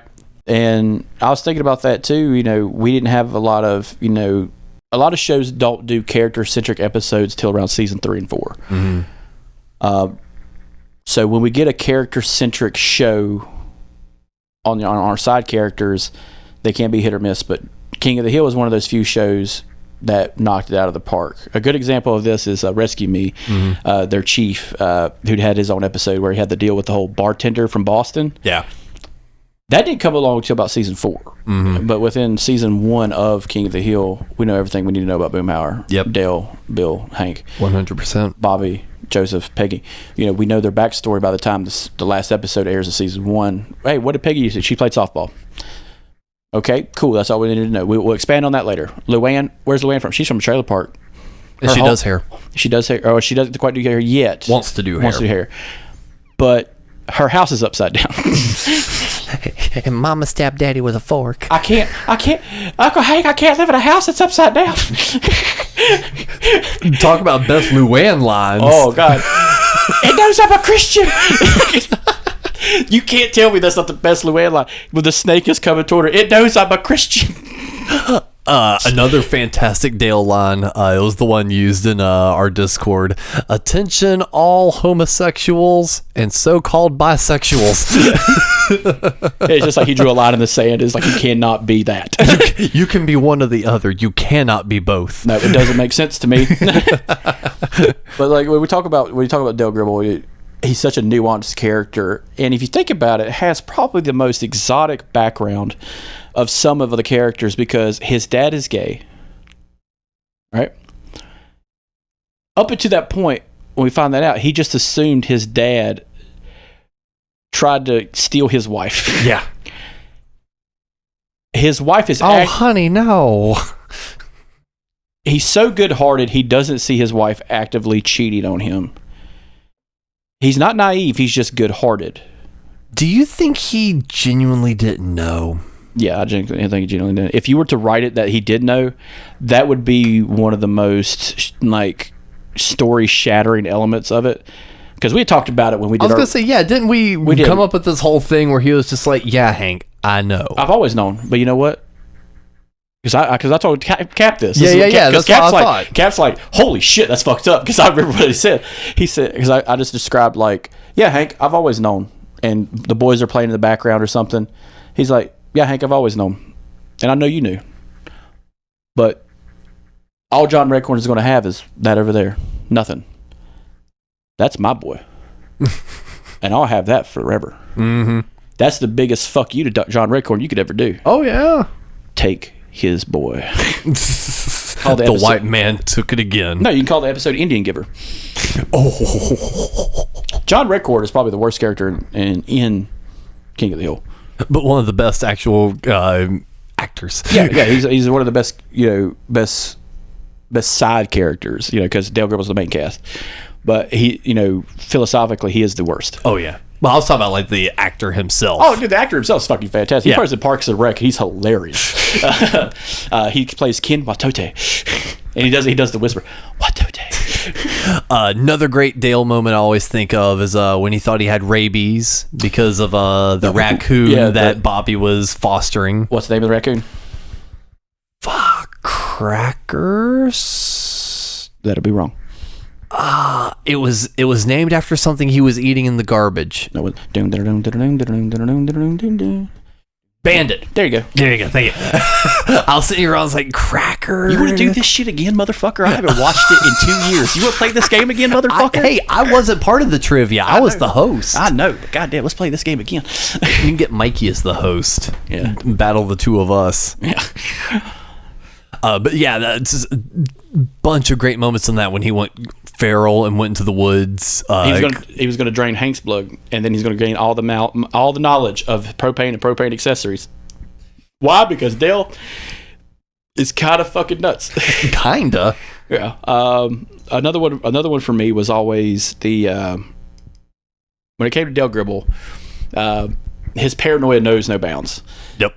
But when he's at the community college spraying, and they think he's going to kill himself, because remember, this is the lawnmower episode. The lawnmower episode is the Dale episode, because this is the steal his lawnmower. Yeah, that was the pocket. No, that wasn't Pocket Sand, was it? No, that was the a Mr. different Big one. episode. Yep, Mr. Big. This is the episode where they steal his mower because first of all, he borrows Hank's mower, fills it with Dr. Pepper, and leaves it in the hood, because remember, Hank runs out the fucking the barber, and he's like, "Hank, I'm not done." He's like, "Oh my gosh." It gets high and tight real quick, and then his fucking lawnmower's on fucking cinder blocks. And I still remember to this day, this is how much I love this show, is I still remember all of it. He's like, "Hey, what's that noise?" And you hear a mower coming up, and they do the shot kind of like Rady Street's on a hill. Yeah. And over the hill, here comes, on the horizon is Dale on the Mason 3500, codenamed the Redeemer, at the Mason Mower Show. And like, the Redeemer. He's just, because that's what they have. Dale Gribble is also the voice of the announcer at the football games. Johnny Hardwick's also, Arlen High's #1 son. And it's like, that's him, The racing announcer. And coming up on the and I just, it's so funny because he's flaunting it in front of Hank, and then it just ends with, "Oh shit, he's gone fucking nuts. He's going to shoot people." And it's Bill on the fucking payphone. "Hank, he's out here with a gun." Eating a fucking hot dog. "Hank, he's out here. He's going to shoot people." But look, if you're gonna take me down, I want Bobby to do it. He'll take me down clean. And he would, because Bobby is a crack shot. That's another thing. That's another one of those things. If we used to get a whiteboard, get rid of okay. But like, if we got a whiteboard to put up in this room of qualities of Bobby Heel, and then make like a trading card and play and put them up against other characters, that would have been a fucking highlight for me, because I would have been like, Bobby uses clean draw and kills you immediately. Well, we just need to do a King of the Hill D&D campaign. Ooh. You know what? Because it's a 4-man team, it would be based on Edition 2 D&D, because Edition 2 is based off the Golden Girls, which is a 4-man squad. So, yeah, I think you could. Bill as your... Dale would be a rogue. Boomhauer would be a bard. Hank would be your warrior and leader. And Bill Dotrieve, I guess, would be your tank, I guess. The Bulldozer. The Bulldozer. He'd be an orc warrior. But like, no, Hank would be a paladin, which is a knight for good. That's exactly. He's neutral even. Oh no, he's superior good. That's what a paladin is. Oh, okay, got it. So if you're doing the chart, the nine-way chart, I know I'm getting nerdy on this, but if I'm doing like the 9-way chart, of any show, chaotic neutral would be Dale. Yeah. Chaos for the sake of chaos. Yeah. Chaotic neutral would be Dale Gribble. But when he's up in the thing and he take the clean shot, lone gunman, and he points and he shoots Hank. Hank goes down, and Dale's just, "Oh my God, Hank "Hey, I'm sorry. I don't want you to die for me. I'll take care of Peggy. I'll keep Bill away. I'll learn everything. I'll devote my life to propane." And it's like he just giving out everything to his buddy, and it's just like, "You're wearing a vest?" Yeah. Were you serious about the propane thing though? Perfect fucking Dale. That's one of those things where it's like the perfect Dale and Hank. Yeah. Dale and Hank episodes are really good. This is no time for jokes, Boomhauer. This tornado's already classified at level 2 on the Fujisaki scale. A storm that strong will send an egg through a barn door. 2 barn doors if one of them's open. What would a level 3 do, Mr. Gribble? Level 3 will send an egg through a brick wall. Tornado chasers call it Humpty's Revenge. All right, Twister, it's just you and me now. 10 years ago, you took my shed. Did you think I'd forget that? Come on, bring it on! Ah! No, please, let me go! And see, and that's what just makes me so sad about this reboot, too, is because, like, you know, even if they were going to go the 90s show approach and primarily focus on Bobby, Connie, Joseph, and a couple new kids they've become friends with, and maybe the old crew just kind of pops in here and there, I still saw wrap up some scene, and then all of a sudden it just cuts to the alley. Yeah. That's how it's going to be an alley scene. It's got to be. But how? That's my thing, is like I don't expect them to be the big focus of the show, but like we have to have at least one alley scene, and that's going to be the big question, man. That's the big question of 2023, man. How's it going to end? I think another good Dale episode though would it's also another really good Hank episode. Hank losing his temper with the underground hole. Oh, he cuts Dale's finger off. Yes. I love it because Hank, you're not cutting that right. You know, you ought to use cut like this. Hank, you didn't measure right. Hey, we're gonna do this and do that. And zip. What I love is I love this because today it's a functioning joke because it did age well enough. The cops assume Hank and Dale are a gay couple, and Hank cut off his gay lover's finger. Yes. The only thing that doesn't fit is the little cigarette holder on his wheelchair. But that's so great. That's so great. You were going to fill in what's his love tube or community tube? I forget what anyway, it was. It sounded gay as fuck. Yeah, the way he said it was like you were going to fill my hole with concrete so no one else could get in there. And like the cops are just like, yeah, it's a homosexual domestic disturbance. I think the big one hurt the little one. He's like, it's all. Yes, I remember that. And the cop says, it's always the pretty ones. And I'm just like, that would have been an underlying joke in the whole series because it's always those two cops, that those two cops were gay. That would, because like they tried to do that with The Simpsons with Lenny and Carl. Lenny and Carl are actually gay and been together the whole time. And they just never acknowledge it. Kind of like Timmy and Jimmy are never acknowledged as, special because they're just normal kids. But that would have been the coolest underlying joke of just like these two cops have been gay the whole fucking time. That really would have been.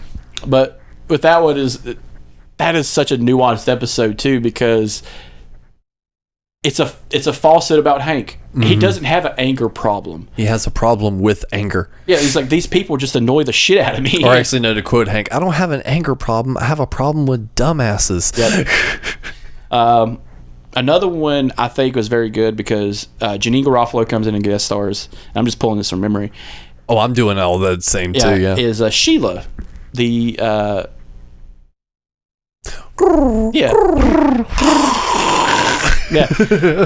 the female version of Dale Gribble. The female version of Dale Gribble, and Dale reveres her. Mm-hmm. He's like, no, she's the most. Sheila Lipkin, that was her name. Yep. Hank, you don't understand. She's the premier pest controller in all of North Arlen County. Like, she is the best. He's like, fuck propane, motherfucker. This is what I talk about. Yeah. And he reveres her, and to the point where like they start hanging out together to deal with a pigeon problem. Mm-hmm. That Dale all the while, Nancy is smelling what she's putting down. And just like Dale is so oblivious to what's happening under his own house, he's totally oblivious to the fact that this chick Sheila's coming on to him. Sheila Rifkin. Yes. But I think exactly what you're saying, what makes that such a good Dale episode is his last bit of dialogue.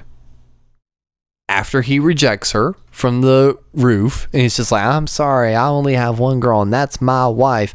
You can leave now. Like that, and like turns his back, she leaves, it's like, give it up, woman. She's like, turns to the bird, I said I have a wife. Comes back home, and Nancy's all sorts of distraught because she thinks he's going out to sleep with her, and comes home, and he's just like, oh man, what a long night. We did this, that, and the other. We tried to fight, and this guy barely went down.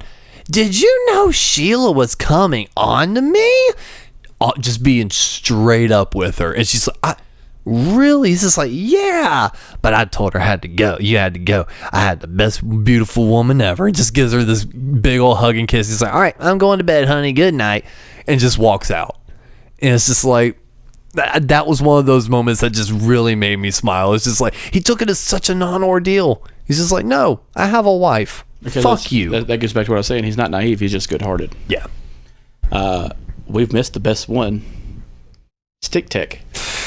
Stick Tech. And I could very much relate to this episode. I was just about to say, because if you give a modicum of power to somebody in a corporate office, apathy becomes the way of the world. You basically became Stick Tech Dale when you worked for the solar company. Yeah, because I didn't care about people's feelings anymore. I didn't care. I became blind with apathy. Like if you told me, my car broke down, too fucking bad, get an Uber, or like if a customer called in, that's too bad, you should have fucking paid attention to the contract. Like I became that guy, and that's what Dale became. He became the human resources guy for Stick Tech. And even what you're saying, talking about these episodes being so nuanced, it wasn't a Simpsons or Family Guy thing of Homer or Peter have to find a new job. They gave reasoning and they gave weight to everything that led up to it. He's dealt with pesticides for so long without wearing a mask. Now it's killing him. He doesn't need to breathe it in anymore, but he has to make money to feed the family. He's not finding jobs, and the place that's interested in hiring him is making him have to change already. We don't wear hats at Stick Tech. Yeah, we don't wear sunglasses at Stick Tech. And you see him eating it and swallowing his pride because it's not explicitly stated, but the whole reason he's doing it is for Nancy and Joseph. Yeah.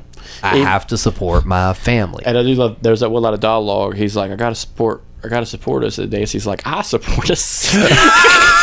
She's a meteorologist. She's a weather girl, but she's still a fucking meteorologist. Yeah. But like, I support us.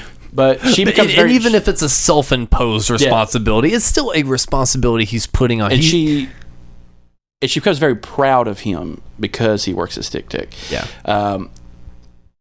Because Stick Tech used to be Stick Tech's she makes a joke out of it. We used to be blah blah blah, but that was before the yada yada. There was something that happened. We'll keep doing this whole episode. I know. Fuck. There was something that happened and they had to rebrand. He's like, poisonous envelopes? She's like, no, you used to be able to wear hats back when we were Stick Co. We were Stick Co. before we became Stick Tech. Because they talked about how to wear. Yeah. And he's like, but we have casual Fridays where you could wear jeans. but wasn't there a thing of like the envelopes had like too much glue and they were toxic or something? Wasn't that part of it? I think they mentioned that later on. Yeah. Because Lisa Kudrow is a special guest on that episode. Mm-hmm. She's a friend of Hank's. That's what it was. Because she's a friend of Hank and Peggy's, and she did him a solid by hiring Dale. Yeah. And Dale's whole life goes upside down when he can't have a lunch. He has to have a regular lunch. He can't have 12 square meals throughout the day. He's last in the carpool all the time, or first in the carpool all the time because he has the biggest car because he's got the van. Mm-hmm. He turns on Joseph. I don't care about these cockroaches anymore than I care about you. You won't be fired from this family. Dale, you're next, Blondie. Yeah. and he wields power like a monster, and it's such a fun episode because he has to go back to what he knows. Yep. Kill all the roaches. Because bringing that up, he's just like, well, Dad, the roaches are in your desk. He's like, fine. Oh, my God. We'll deal with the roaches. Opens up the thing. Where's the roaches? Yep. And they have infested the entire building, and the only person that can save the day is, of course, one Dale Gribble. And killed them all without a single drop of poison. Yeah. Punched him, stabbed him, did a barrel roll. Yeah. Tornado! Goddamn Vince. And of course, as you mentioned earlier, the Mr. Big episode with so many good moments of naivety from Dale not realizing that Hank was Mr. Big. It's where we get the classic pocket sand moment. Probably my favorite moment from that episode isn't the pocket sand, and it's not even something Dale did. It's something Hank did. He turns to him, he's just like, Dale, we've had enough of this. I am Mr. Big. He's like, no, you're not. I am Mr. Big. It's like just that slight voice change, like barely, like it was basically early Hank. I am Mr. Big. Yeah. Instead of the, damn it, Dale, yada yada. He says, I am Mr. Big. How could you? Yeah, and it kind of plays into the other two, Boomhauer and Bill, like how much of a linchpin he is to the show. Because when we get like Bill episodes, and every one of them have the potential to be like Hank Hill. They're all super handy. They all. They're part of that generation of guys who grew up together and stayed friends together. Yeah, it's very rare, very fucking rare. And they're just the super handy thing is kind of like a niche, but like it plays a lot into the show. And a great example is this in the where Gary Busey shows up as the new president of the gun club. Yes, and Dale lost the black vote and the gay vote. White. I still think that's the best joke. But another one. I lost the gay vote. When lost the black vote. When this is one I really relate to is the kidney episode because Dale only has one kidney. I relate to this because this is kind of like a niche subject for me because I was born with a bad one and I grew up with one. My funniest thing is when he woke up and found out he gave John Force, the race car driver, his kidney. He starts panicking, and there's an animation in there where he starts, hold him down, and like the doctor says, Dale, huh? Mr. Gribble, huh? And they stab him with that shit in the ass. And he's like, geek. Hey, that is so subtle and funny. It's just like, because it's a Beavis thing. That's what that is. His face contorts into Beavis' face. Gribble, and he just fucking stops. Get him. But even that great ending to an episode, even though Dale was still a little bit of an ass, it's about as sweet as Dale could get. Well, it turns out John Force didn't get his kidney. It was a little boy. Yeah. And when that came to be, because, they lied to him and said that John Force was going to get it. And he was just like, whoa. And then later on, he found out it was a kid. He's like, no kid's going to get my liver. And then he walks in, sees the kid, and he's like playing his Game Boy and everything. Takes his Game Boy to sucker bouquet. Yeah, he's just like, so you're the one that needs a kidney? And like the kid's a little sad about it. He's like, yeah, I'm hoping it'll be fine. He's just like, yeah, I think it'll be just fine. But I want that Game Boy. This just starts taking everything from his fucking room. And he's like, okay. Mm-hmm. And growing up to somebody, it was growing up to somebody who knew they were going to need a kidney one day. That was very visceral for me when I watched it. Because I was just like, is that similar to what happened? Like, I'm not saying someone takes your shit, but like, it's very weird to see something part of yourself. I'm not bringing my comic books. Yeah. but what I'm thinking, like in my mind, I'm thinking like, it's not represented a lot in television. Representation is everything. You want people to look like you on the screen. You don't want people to have the same problems as you on the screen. And that was not something that was very public. Something I never noticed on television until then. That is hey, guess what, guys? Dialysis does exist. It fucking sucks. A kidney problem is a fucking real goddamn issue. But having it nuanced in that comedic way in a show I already liked was even better. Oh, yeah. And the way Dale is, that's just one that's just one other factoid about Dale, that he has one kidney. And I love what he tells the kid. He's like, well, he likes to have a can of Mountain Dew before bed. It's like, don't drink Mountain Dew. That's so bad for you. Especially right before bed. But yeah, it's so much caffeine. It's so bad for you. Especially if you got one kidney. But I think it's also safe to say that, like, none of these moments would have landed. None of these moments would have been as funny if it hadn't been for Johnny Hardwick and his talent, his voice, the way he portrayed the character. Because we've seen many times where we'll watch an animated show and it's just the voice doesn't fit. Yeah. It's like, as much as I loved the new Mario movie, I do not think that the Senior Toad, the one that had like the older kind of features and everything, talking about the map, and Cranky Kong being voiced by Greg Armisen? No. Fred Armisen. Fred Armisen. I don't think that fit either. Like, his voice didn't fit the character. When you heard the voice, you didn't imagine that character.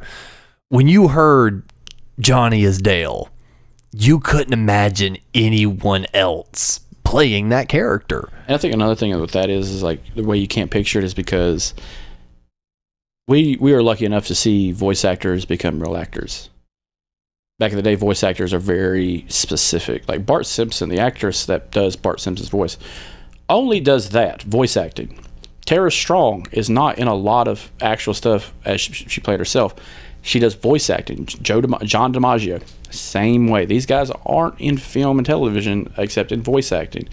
But when you start getting actors and actresses doing voice acting, it can take you out of it. Mike Judge is not a very TV movie active person. No, he just basically does little cameos in his own movies. But he's also a big behind the camera guy. So, hey, Stephen Root's a comedic man. He was in television before King of the Hill, as an actor. Mm-hmm. But having him do a voice was fun. Right. So when you hear Stephen Root's voice, you're either thinking, oh, that's Stephen Root, or Bill Dauterive, And even someone like Tom Petty. Yeah. He had such a interesting voice that it still led itself to being a good character. I read that somewhere that when he did the voice of Lucky, he would always put something in his mouth. Yeah. And that was the way he did Lucky's voice. And I'm like, he would fucking do that. God damn it.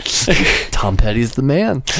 But, going back to what you were talking about with, Lucky, Luann, Dale, it's going to be hard going into it, but I hope it's good. I do too. I hope I'm wrong about the negative parts of it. I hope that I genuinely love it. Yeah. Because this is one of those rare moments, like, you had a perfect ending. Please don't fuck it up. Yeah.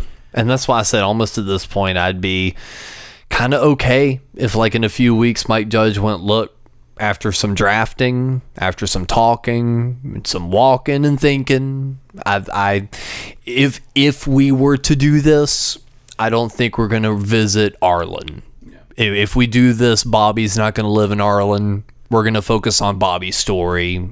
The cul-de-sac's done. Yeah. Like, I would almost be okay with that. I would love it just for a weird reason that it would just piss off Hank that Bobby lives in McMainerberry.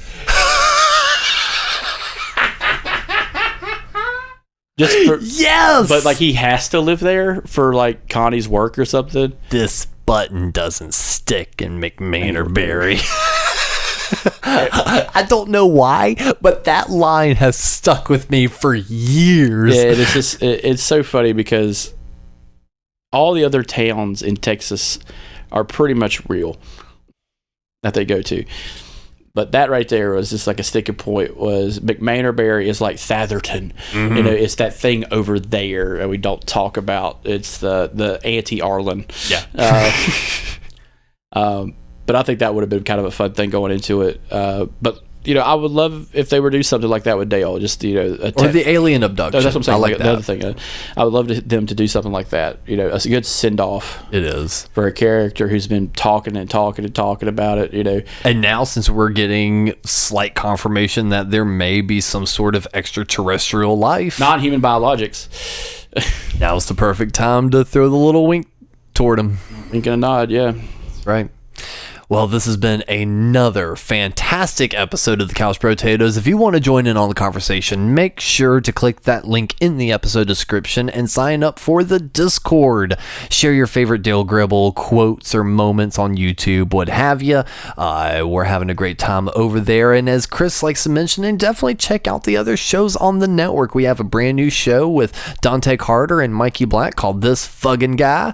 Of course, we have the backlog episodes of No Time to Turn, the Kiss Nerd podcast. Got something good for you with Dave Weimer, and we've got Cryptid Conspiracy, Cult, and History We Forgot.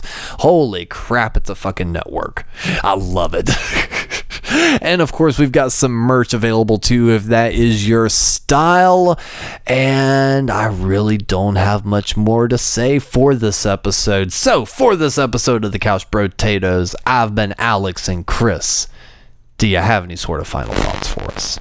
Wingo, man. Yep. You're part of a 12-headed jackass! This course is the feces that is produced when shame eats too much stupidity! You people make me envy the deaf and the blind! Underwear! Money! Fat! You've been listening to the Something Good Network. If you liked what you heard, you can follow us on Instagram, and check out the other great shows on the network.